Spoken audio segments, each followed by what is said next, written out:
year.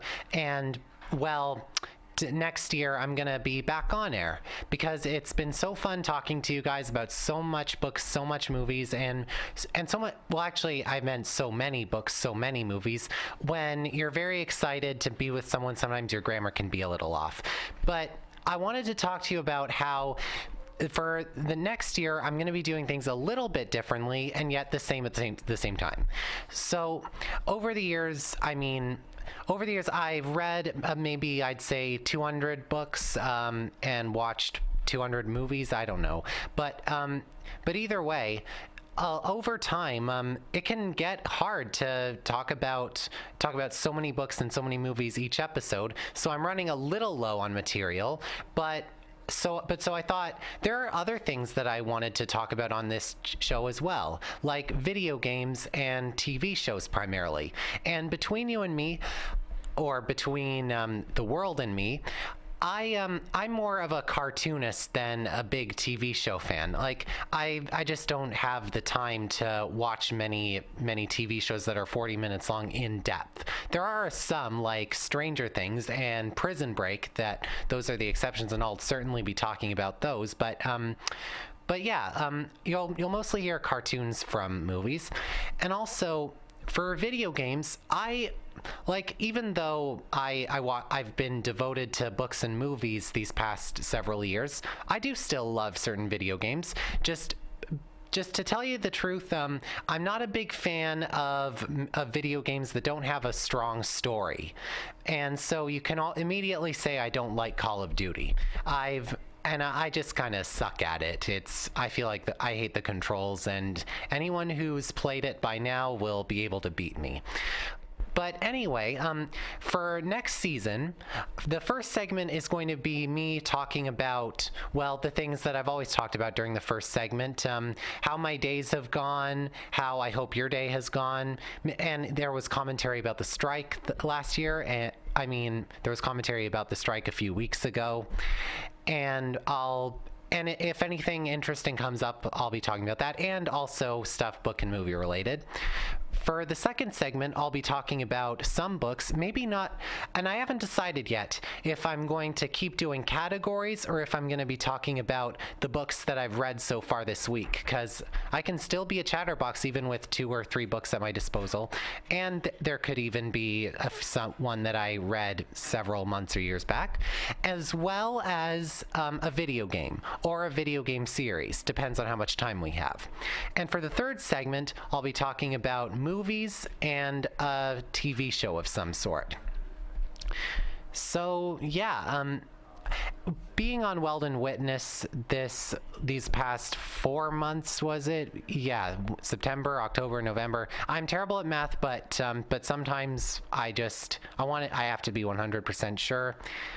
It's been such a big opportunity to be on here, and this might end up being the shortest segment so far if I can't think of anything else to talk about. But let's just say that when all is said and done, I'm gonna miss being on here when the next season of the show wraps up as well. And I can't wait. I actually can't wait to see what I'll end up talking about, because it's a mystery to me how every Riot Radio show will go down, and yet I've learned something over the years. Everyone can be very critical of what happens when they're on air, and for me, I can be very critical too. I could stumble upon a mistake and then I might punch myself inside, and then I'll think, okay, calm down, turn it into a joke, and then I end up remembering we're all human here, and everyone makes mistakes. Everyone knows everyone makes mistakes, so the joke's on me if I take it too seriously. And and also, I ended up finishing a big assignment. I won't bore you with the details, but it feels great to be able to finish an assignment, especially when you put all the hard work into it. And I've still had enough time to be with Riot Radio, being able to do 11 whole episodes of this series while still maintaining my sanity and this entire show. It's made me feel very accomplished. Okay, so last time we were talking about some of my favorite books and movies ever, and there's a lot more favorites than least favorites for me. So I wasn't able to talk about all the books and movies I wanted to talk about. And I don't have to wait too long for the next season to tell you about any I might miss even after this, but I wanted to talk to you about some last ones while I can before the Christmas break. And with that, I guess we'll take a 5-minute music break. So thanks again for listening. When we get back, we'll be talking about these books I have right here.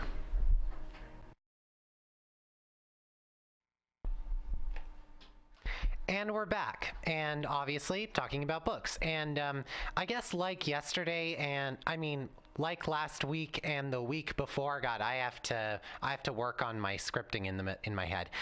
The books that I had here, I said that I would be talking about my least favorite books and then my most favorite books the next week. And I told you that that these are some of my favorite books. So I guess it's spoilers. None of these books I hate. All of them I love. And just like how in Hate, all those books I hated, none of them I liked. But yeah, for starters, we're going to be talking about the one that's most present here. It's the Miss Peregrine's Home for Peculiar Children series by Ransom Riggs. Michael Vey by Richard Paul Evans was a book series that changed my life. For those who don't know, in 2013 on Christmas, well, basically 4 years ago, exactly pretty much, I got a copy of book one, and my mom got it for me because she was reading a teens website looking for a good book for me and said that was good, and the website was exactly right. I sped through it and loved it, and it kickstarted my book reviewing career and my book reviewing, well, addiction. But the Miss Peregrine's Home for Peculiar Children series is just perfect. Michael Vey was in a series of 7, and one of them I actually gave a thumbs down to it, which I actually kind of can't believe. But Miss Peregrine's Home for Peculiar Children is the only series in existence, movie or book, that I've given 4 out of 4s to in each one. And in fact, the last book, Library of Souls, is basically you could say it's my new all-time favorite book. Back at the end of January this year, I read it right after reading Hollow City, which impressed me so much that I had no idea that any other book was going to be better than it for the rest of the entire year. And Library of Souls is its last 80 pages. They shouldn't have worked, but because I've read so many books where in other formats it would have just been dragged on and on. Between You and Me, once again, Between the World and Me, maybe I'll keep using that for the rest of my life. I read a book that was 800 pages. It's The Inheritance Cycle by Christopher Paolini, and I do like it, honestly. But the fourth book, Inheritance, it felt like it was 100 pages of filler beginning and 100 pages of filler ending, and I basically just it could have easily been 600 pages. And so by the time I reached page like 700, because the characters were and dragons and artwork were very good, I just felt like I don't need to know whatever happens in this ending. But after the villain was finished off, or in a way finished off, then I read the last 140 pages in a night, and by the end I was like cheering inside and out. Like my fists were up. I couldn't believe what I had just read. I knew that I was going to cherish this series for decades. So what's the series about? Well, Miss Peregrine's Home for Peculiar Children is about a boy a little younger than me named Jacob Portman. His family owns a grocery store chain, and as a result, he works there, and his family is rich, and his boss really wants to fire him because he's just not good at his job, but knows that there's no way that she can fire him. And then one day, his grandfather, that he has the biggest relationship with, ends up slaughtered behind his house by some strange creature that had tentacles out of its mouth, and I remember the grandfather's name was Al. He tries to tell Jacob something, and he passes away before it can. And everyone says that Jacob went crazy seeing this creature because they don't exist. But then, while in despair, Jacob finds an old letter from Al to someone named Alma LaFay Peregrine. And for those who don't know, peregrine is a type of bird. And and this Miss Peregrine was from Cairnholm, Wales. And so Jacob is able to scam him and his dad into it. Not exactly scam, more like convince his dad that and his therapist, Dr. Golan, that this is a trip he needs to take to get better again. And he ends up visiting an old home that he realizes his grandfather must have once been to. It's well, I was about to say decapitated, but I keep forgetting that means its head cut off. No. Dilapidated, I think, is the right word. You'd have to double check me on that, but you get the idea. And then there's a strange fog and a strange girl. And, well, I'm trying hard not to spoil the whole thing, but let's just say that Al had a group of children that he was a part of because he was a peculiar. And it's a group of kids that are different in that they have strange powers, just like Michael Vey. The kid in the front is named Olive, and she weighs less than air, and she wears these special boots that keep her attached to the ground. These characters are incredible. Let's see, the least sympathetic character is like the Malfoy of the group, named is Enoch. He can control things that are dead and make them move around like a zombie puppet show. There's Fiona who's a silent kid that can grow fruits and vegetables to ginormous size. There's an invisible boy named Millard, and let me think, who else is there? And a girl who can create fire named Emma, and who had a history with Jacob's grandfather. And the thing is, they are all still children.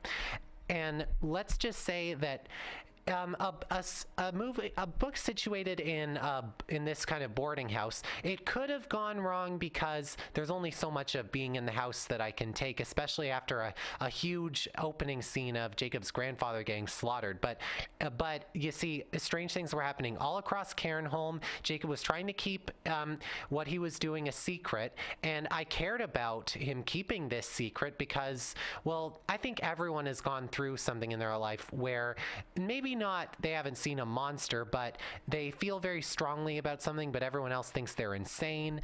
And also, these kids have been stuck, basically trapped. And Jacob's like the only visitor in a long time to see them. So I was kept being interested. And last but not least, I'll also talk about the way the book is formatted. This picture of this girl, it was a photo that the author Ransom Riggs found in I think it was a flea market or somewhere of the tone. And this book is loaded with special pictures, and some that he gathered from all around, and so does Hollow City and Library of Souls. And here's the magic in that. You see, I think that one of the reasons a lot of kids and teenagers don't read is that it feels like a chore having to visualize certain characters and certain situations, and it's not as easy to get through as a movie. And I'm not saying that that's the only thing the pictures are good for, but you see, by having one entire picture taking up a single page, it can seem like the book is really flying through. I talked in my first episode about a series called Asylum by Madeleine Roux that did something very similar. But I'm not saying that those books were boring. They were spectacular. I wouldn't have really cared about the extra pictures if the story wasn't incredible. And like I said, well, in depth the story was, especially an amazing twist about Jacob himself. So.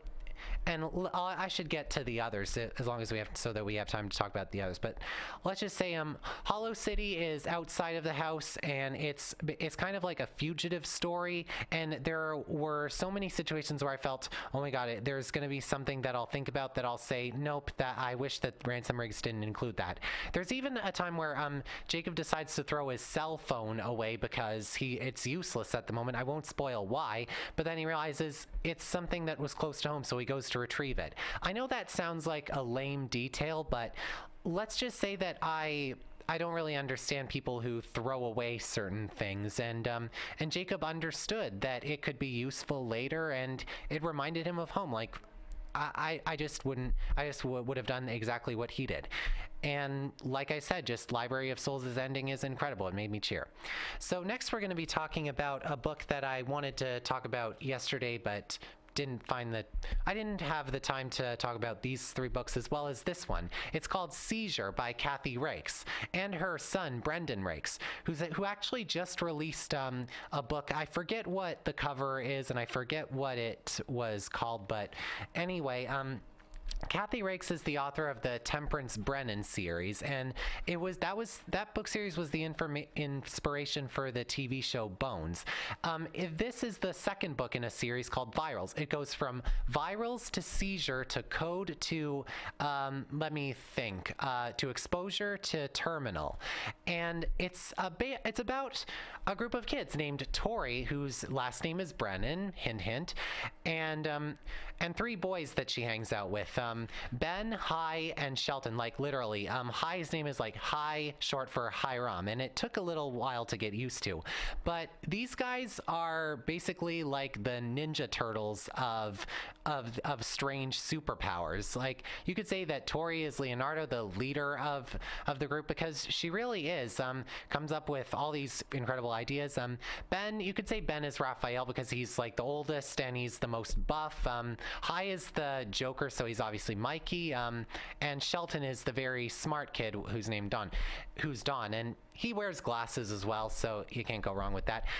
But anyway, one day they decide to rescue this wolfhound that is held captive in this strange factory that whose Tori's dad works for. I think that Tori's dad worked there.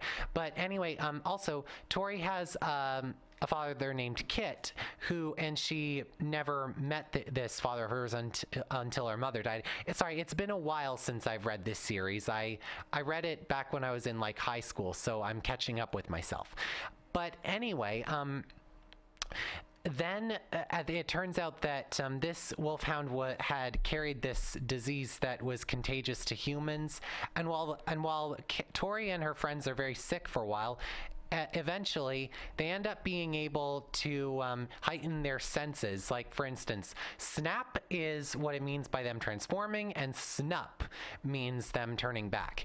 And you see, it was all fine and dandy in Virals. They were just starting, but for Seizure, each person had superpowers of their own. Like they could all hear a lot better, but Shelton was the one that could hear the best. Hi had the best eyesight. Let me think. Ben had I think he had the most muscle or something around that.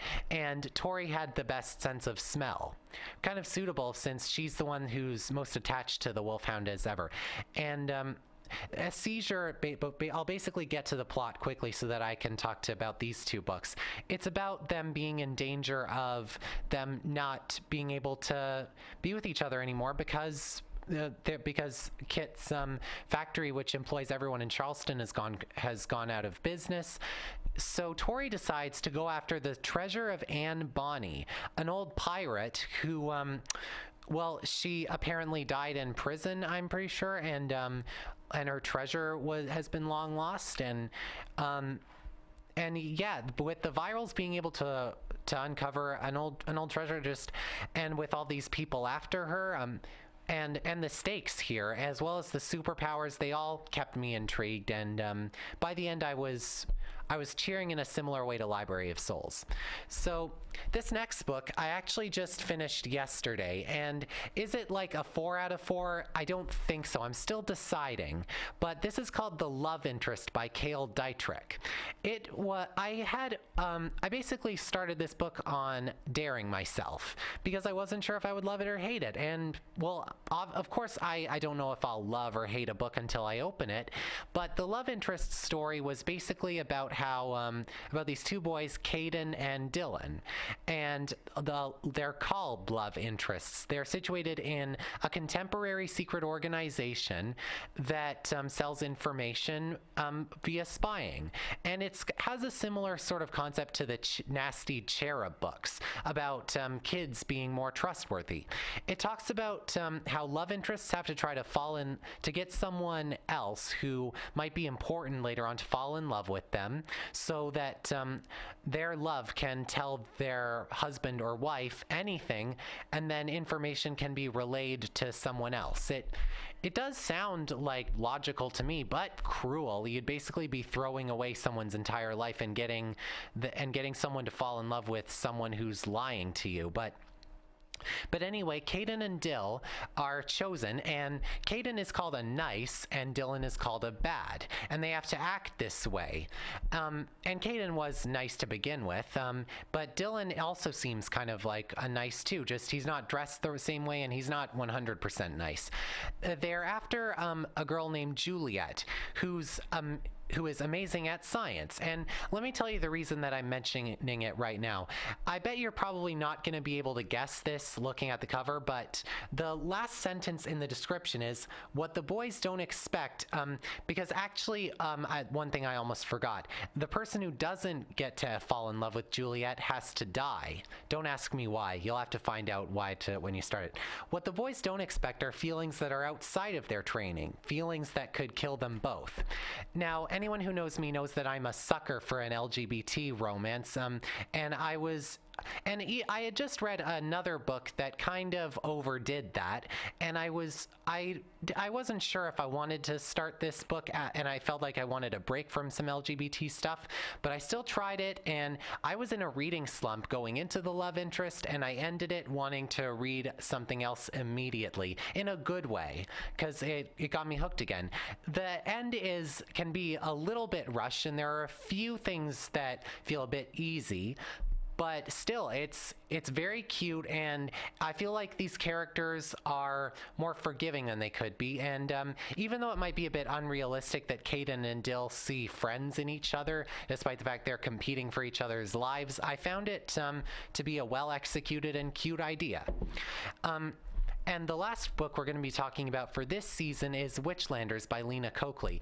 I talked about this, I think, in my fantasy section, but I'll tell you a little bit more about it. For those who don't remember, it's a world with Witchlanders and the Bane, and it talks about a boy named Ryder, who is a Witchlander, and a Falpian, who is a Bane, and it's a world that is all about singing, and is about a god that apparently sung the world into creation and is still singing as we speak.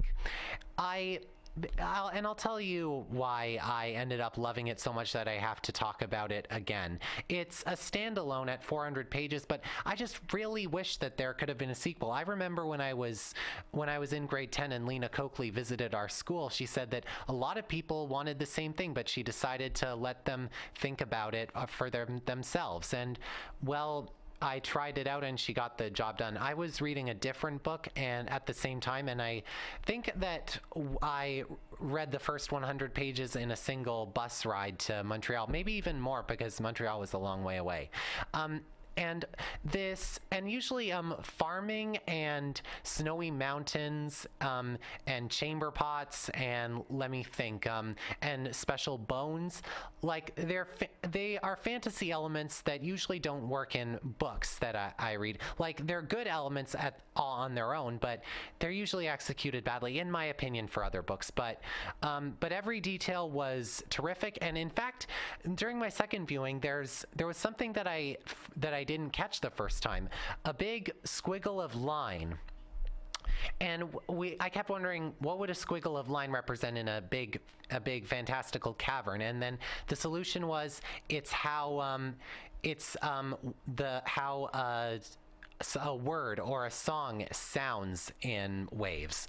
Like, I thought that's genius, and I thought, who knows? Maybe I'll be able to replicate Barack Obama's voice on a computer if I'm smart enough. But who am I kidding? But anyway, yeah, Witchlanders was always compelling. These Ryder and Falpion were both fully developed characters that grew on each other and on me, and it was the very first book that I've reread from beginning to end. So for the next segment, we're going to be talking about some movies, obviously. Like, that hasn't changed and that won't change next year. But anyway, I hope you enjoy another music break. See ya.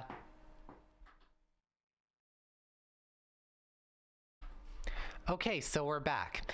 And before we get started on the 5 or 6 movies that I was planning on talking to you about, I wanted to have a message for every film goer around. Like, the new Star Wars movie, The Last Jedi, I can't wait to see it, and I hope it's good. I loved The Force Awakens, between you and me. And I wasn't the biggest fan of Rogue One, but I recommended it. The message that I'm sending is some audience members don't like The Last Jedi, like a fair amount, I've noticed, according to Rotten Tomatoes and Metacritic. And like most of the world seems to not like the movie that kickstarted my movie reviewing career, and I liked it. My advice to all film goers is just don't listen to other people's views of movies if they are trying to say that theirs is right and yours is wrong, because only your opinion should matter personally. I mean, you're listening to me right now talking about reviews, so am I saying that my reviews don't matter? Well, I'm saying that no, it's just that if you're curious about a movie and like you're willing to see it, then even if I hate it, then I would say go ahead. If I didn't like it, but you might. I'm just voicing my concerns about it, and you know what? If you would rather not see it because of me, then I hope that if you ever watch it in a few years forgetting my advice and you actually like it, then I'm so sorry. And if you hate it, then, well, I mean, high five. But also, I just wanted to say that I never mean to bully someone whenever I give a bad review. I think I've told you that before, but I've noticed that these days everything is controversial. Like, I even have I have a roommate that's up on all the latest buzz, and he said once that there was some college that said, "I'm dreaming of a white campus." And I thought, that's kind of clever, but I immediately could see that that was going to be controversial, and I don't think I have to tell you why not. And it's just sad when we live in a world that's like that. You could even say happy holidays, may the Lord love you, and you could be an atheist hater. These are my own words, but this world I feel we live in is sad, and I hope that maybe one day we can be forgiving. So anyway, the first 2 movies I wanted to talk about are the Maze Runner movies based off of the books by James Dashner. Now, remember how I said that Miss Peregrine's Home for Peculiar Children was the very first book trilogy where I've given 4 stars out of 4 to each one? Well, so far there are only 2 Maze Runner movies out of 3, the third one coming this January, but the Maze Runner and the Scorch Trials, those were both A+. Those were both huge A+. In 2015, I saw the Scorch Trials right after reading the book, which I hated. I only gave it half a star out of 4, and I was prepared for some agony when I was invited to see it at the theater. But the Scorch Trials, the movie, was my favorite movie of that entire year. It even beat out Star Wars: The Force Awakens. And you can throw a tomato at the screen if you want when I said that. But basically, the Maze Runner movies star Dylan O'Brien as Thomas, who has lost his entire memory. He is known as the Greenie of this group of people in this tiny square, place around this huge maze called the Glade. And well, this all male cast was very nice, including like Albie and Chuck, and Gally was the slimy guy played by Will Poulter. And I heard that he played a very menacing antagonist in Detroit. And yet, after the director said cut, Will Poulter would always go, "Are you okay?" to everyone. That in an interview, that made me laugh. And I haven't even seen Detroit yet. But the point is, The Maze Runner was like the very first real horror movie that I think I've ever seen. It got me interested in horror movies. I was 15 when I first saw this movie, and the only other really horror-esque movie that I dared myself to see was Jaws, which was another A+. Just when you do a horror movie right, then it can be spectacular. Unfortunately, I've noticed that sometimes, actually often, horror movies are not done like that. But yeah, let me think of what are the beasts called, like the gladers, or is that what the people are called? It's just The Maze Runner, the movie, was released in 2014, and I finished reading The Death Cure when I was in grade 12. So I have a pretty bad memory, and the Scorch Trials were released in 2015. But anyway, the jump scares in The Maze Runner and the Scorch Trials are genius and menacing, and the drama is real. The story is handled much better. There are elements in the Scorch Trials movie that make so much more sense, make it feel much more satisfying, and there's a twist in the Scorch Trials that is so much more shocking in the movie than in the book. I had read the book, so I already knew the twist, but I remember that I saw the movie like 4 times, one in the theater, one on my own, and another time with my mom, dad, and sister. And my sister was scared out of her mind. This was the first real jump scare movie she had, and I was like her when I saw the first movie. So no, don't comment about this. And when she saw the twist coming, she gasped in right out loud. And when my uncle Grant saw the movie with me the 4th time, he left my house very angry at the person who ended up doing what he or she did. I should be as hollow as possible in my information about this, but yeah. And okay, so that's enough for this Maze Runner. Next, I want to talk about Teenage Mutant Ninja Turtles Out of the Shadows. Now, in my Ninja Turtle episode, I went very in depth about it, but this is basically an excuse for me to tell you something. In another episode, I talked about the cartoon Monster by Mistake. Well, I found out where it is. I found out where all the episodes that were missing before are located. And one of the episodes I watched was Warren's Nightmare. Monster by Mistake's basically a story about a kid who turns into a 7-foot blue monster every time he sneezes and keeps it a secret from everyone except his sister and their ghostly friend. And Warren's Nightmare talked about Warren having a dream where he decided to tell everyone that he was the monster. And this ended up being terrific at first. He ended up being a celebrity, but then he didn't have to go to school anymore because his mom and dad organized some acting shots for him, and their ghostly friend was all of a sudden busy hosting parties, and now all of a sudden this monster was saving lives, and people weren't afraid of him anymore, and so they could sue him over denting a car when he was trying to stop that car from going into the ditch, and basically there were excuses about how keeping a secret could be good. And you know what? I kind of felt like Spider-Man was a hero that overdid his secret as the years went by. But this Monster by Mistake episode really made me think, well, maybe not. And Teenage Mutant Ninja Turtles Out of the Shadows did the same thing for me way back when. It made me think about the consequences and benefits of having a secret identity. And it also shows how amazing this franchise really can be. It has drama better than almost any other movie I had saw in 2016.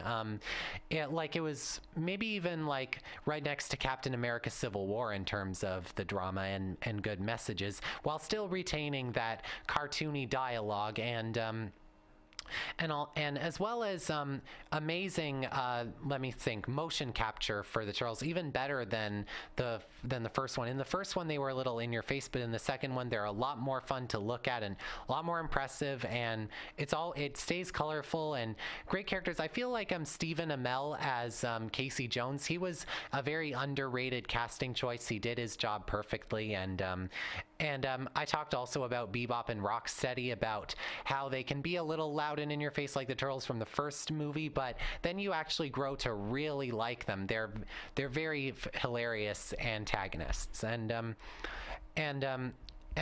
there's even there you could even say that it's, for most people that I've seen in the comment section of this movie, talk about how it's their favorite Turtles movie since the very first one. And some people are devout fans of The Secret of the Ooze, which I'm not. And so that I felt that that judgment was well deserved in my opinion.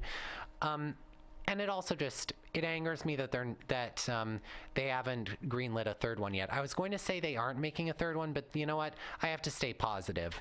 Because, Hey Arnold, the Jungle movie became a success after years and years of demanding that it be a reality. So the next one I'm going to be talking about is Logan. This was Hugh Jackman's final role as the Wolverine. Why that is, I'll let you find out for yourself. But I was worried about watching Logan because X-Men Apocalypse was the last X-Men related movie, and that movie was boring as ever, and this movie was, I think, just as long. But oh my goodness, you could say that it has an even bigger drama than Out of the Shadows. It talks about what it's like when your life is really at the end of the line, when you've fought and in your superhero costumes, and how you've saved lives, but lives have been taken from you, including your own, in terms of sometimes your sanity, or sometimes just sick of the world. And James, I forget his last name. Forgive me, but yeah, like I was just so involved with Hugh Jackman's performance as Wolverine. He just seemed like Wolverine, like Logan. And him and an old Charles Xavier and a strange girl named Laura, played by Daphne Keane. This was who had her film debut here, but you wouldn't really know it at first glance. The adventure they took, I found it slow at first. Like, oh my god, I'm gonna sneeze, hopefully, and I've never sneezed on camera before. Hopefully I don't turn into the monster, but okay, good. Yeah, between you and me, sometimes if you lean your head back very well, and you just don't think about the sneeze as much, then the sneeze will drop. But anyway, it started off kind of slow, if you ask me, in the desert, no colors, and just an antagonist. I mean, a protagonist that seemed like an antagonist, because I referred to him as the antagonist at first glance. But there's a car chase that feels like a car chase would really happen that way, and yet it's still as fun as, the Quicksilver scenes from the X-Men movies. And as time went on, As time went on, I realized these characters aren't goofing around anymore. They really aren't goofing around. And in fact, they even have to take a rest stop with a family after they almost crashed their car accidentally. And you could think that was just a side plot that didn't have to be in there because there's a Logan copy that a government has made. But this is like... This, as Rotten Tomatoes says, defies genre conventions. And like Captain America Civil War, it pulls so many of its strings I couldn't believe what I was watching. All right, and we're going to be talking about two more. Next, we're going to be talking about Wonder Woman. Now, this is actually like a Logan copy, in that I saw this movie with low expectations because I didn't like the last movie that the franchise put out. You see, I gave a D+ to Batman v Superman: Dawn of Justice and a D to X-Men Apocalypse, but I gave an A to Logan and an A+ to Wonder Woman, and both are going to be on my top 10 best movies of the year list that I'm going to be putting on YouTube. Like, Wonder Woman was incredible. I remember that she was like one of the best things about Batman v Superman, her origin story was terrific. I realize now that Wonder Woman has been put to the side so much, and this is the first movie that has ever been made of her. And also, some might know that Ava DuVernay, the director of Selma, is now the first black woman to direct a movie over more than $100 million. It's an amazing and sad thought at the same time. The thought about how in this world, like men are more trustworthy for some reason, and I wish that there could be more success on the feminine side. But anyway, Wonder Woman is directed by Patty Jenkins, who directed the movie that got Charlize Theron her very first Oscar, Monster. And like, she's never directed a superhero film before, but you wouldn't know that.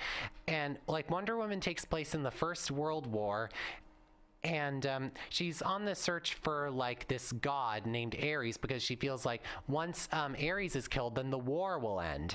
And we kind of know better, but we still want Wonder Woman to succeed in this way. Gal Gadot was a terrific choice for Wonder Woman. She's likable and not, well, let me think of the right word, condescending in her superiority and skill. She feels like war and violence are the only bad guy, and everyone is good in the end. She's even nice to someone who tries to attack her, and she tries to ask who's Ares before the guy bites into a cyanide pill. But Wonder Woman is also kind of an outcast. We see her that she doesn't really understand the way the world works, and it was pretty humorous in all the best ways. And actually, we only refer to Wonder Woman in the name. Throughout the movie, she's only depicted as Diana Prince. It's a very humanizing way of showing off this superhero, and I was loaded with happiness by the time it ended, and sadness at the same time. It makes a lot of sacrifices, a lot of dares, and a lot of action scenes that might be a little bit not as colorful as Wonder Woman herself, but they're not supposed to be. They're the sort of action scenes that deserve a somber atmosphere. And lastly, we'll be talking about Hayao Miyazaki's Spirited Away. I saw this movie back last year when in my gen ed, the history of animated film. Like, I had heard of it previously. I'd seen it on a lot of best 2D animated movies lists, and I'd heard a few things about it, but let's just say that the only Japanese anime that I ever really watched was Zatch Bell and Pokemon and Yu-Gi-Oh! Yu-Gi-Oh! Is my personal favorite. And next year, I'm going to be having a lot to say about Pokemon, both good and bad. Some very bad. But anyway, where was I? Oh yeah. Spirited Away is an amazing treat. Hayao Miyazaki was inspired to do it because he saw a little girl at, I think it was the beach. I think that she was wandering a little bit, and he was thinking about this girl's universe in her head, and this doesn't take place in her head. This girl named Chihiro, who in the English dub is played by Dove Chase, who provided the voice of Lilo in Lilo and Stitch the same time as this movie was being made, she ends up whisked away to an Alice in Wonderland-esque world, with these creatures that make you feel curious about the world around you. And you see, in order for her to survive here, she has to get a job at the local bathhouse. And then her own name is stolen, and she's renamed Sen. And over time, you might even forget her name yourself. That's how invested it makes you, because the visuals are pure magic, and it's also a very patient film. I don't think that it was made exactly with computer animation. I think it was done with traditional 2D Japanese drawing animation. And you think most movies would try to wrap things up as quickly as they could to save money, but we get some very long extended scenes of Chihiro trying to think of what's the best way to approach a situation, and before something incredible goes awry. And also, I got my very first my very first summer job last summer, and I was thinking about this movie as that happened. I was thinking about how scared this 10-year-old skinny girl could have been at this strange world she didn't know anything about, and just daring to walk right up to someone who could kill her and ask for a job. It really related to me in that. And she also gets braver and braver as she goes along. By the end, she says, "I think I can handle it," in a response to school starting. Like, I felt good for you. And also, spoiler alert, but her parents end up turned into snorting pigs. And if you think that that's ridiculous, that sounds like a kid's show, then I'm not going to watch it. Well, then you're not going to be able to miss out on a scene with her eating some rice patties that a friend of hers left for her, and her just thinking about her situation and slowly crying over a piano tune, and then you'll cry along with her. It's a bang of emotions. It's really a movie about growing up, and how weird and wonderful it is to grow up. Just I'm getting a bit sad in my mind just talking about this movie and how much of a gift it is. In fact, we're going to wrap up soon, but the longest 3D animated movie so far is The Incredibles at 1 hour and 55 minutes, and Spirited Away is even longer than that.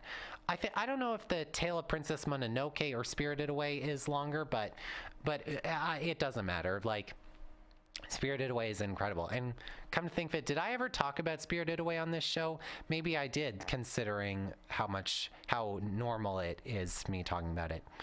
So anyway, thanks. I hope you have a great Christmas, and it's been great this first season talking to you on Weldon Witness, Bookworm, Film Geek, and Friend. I'm William McGinn, and you can contact us on Twitter and Instagram at DCSI Riot Radio. And, well, I don't have to say Merry Christmas again, but let's just say a Happy New Year, and I look forward to seeing you again in 2018.